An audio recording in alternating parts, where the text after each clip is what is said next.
ஒரு தாயோட கருவறையில் 2 குழந்தைங்க இருந்துச்சான்.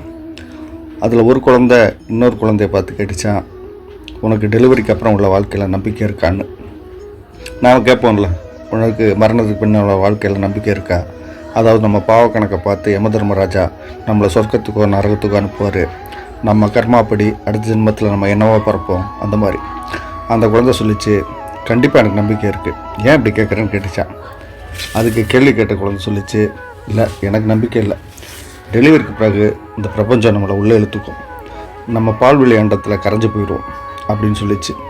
அதுக்கு இன்னொரு குழந்தை சொல்லிச்சு, இல்லை இல்லை அப்படி இல்லை, டெலிவரிக்கு பிறகு நம்ம காதால் கேட்கலாம், நம்ம காலால் நடக்கலாம், நம்ம வாயால் நம்மளே சாப்பிட்லாம் அப்படின்னு சொல்லிச்சு. அது கேள்வி கேட்ட குழந்தை சொல்லிச்சு, நம்ம வாயால் சாப்பிட்லாமா? கேட்கவே முட்டாள்தனமாக இருக்குது, நம்மளுக்கு தான் நம்மளுக்கு தேவையான சத்து எல்லாமே தொப்புள் கொடி வழியாக கிடைக்குது, அப்புறம் எதுக்கு நம்ம வாயால் நம்ம சாப்பிடணும் அப்படின்னுச்சான். அதுக்கு மற்ற குழந்தை சொல்லிச்சு, ஒருவேளை டெலிவரிக்கு பிறகு நம்மளுக்கு தொப்புள் கொடி தேவைப்படாமல் போயிடும், நம்ம அம்மா நம்மளுக்கு தேவையான எல்லா சத்தும் நம்மளுக்கு வாய் வெளியாக கொடுப்பாங்க, நம்மளை பத்திரமா பாதுகாப்பாங்க அப்படின்னு சொல்லிச்சான். அது கேள்வி கேட்ட குழந்தை, அம்மாவா, அவங்க எங்கே இருக்காங்க அப்படின்னு கேட்டுச்சான். அதுக்கு அம்மா நம்மளை சுற்றி இருக்காங்க, அம்மான்ற சக்திக்குள்ளே தான் நாம் இருக்கோம் அப்படின்னு சொல்லிச்சான் அந்த குழந்தை.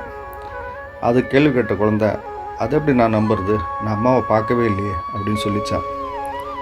அதுக்கு அம்மாங்கிற சக்தியை பார்க்க முடியாது, இப்பயாவது அமைதியாக யோசித்து உணர்ந்து பார்க்க முயற்சி பண்ணு, உன்னால் உணர முடியும் அப்படின்னு சொல்லிச்சான். இந்த கதை தாய்மையை உணர்றதுக்கு மட்டும் இல்லை,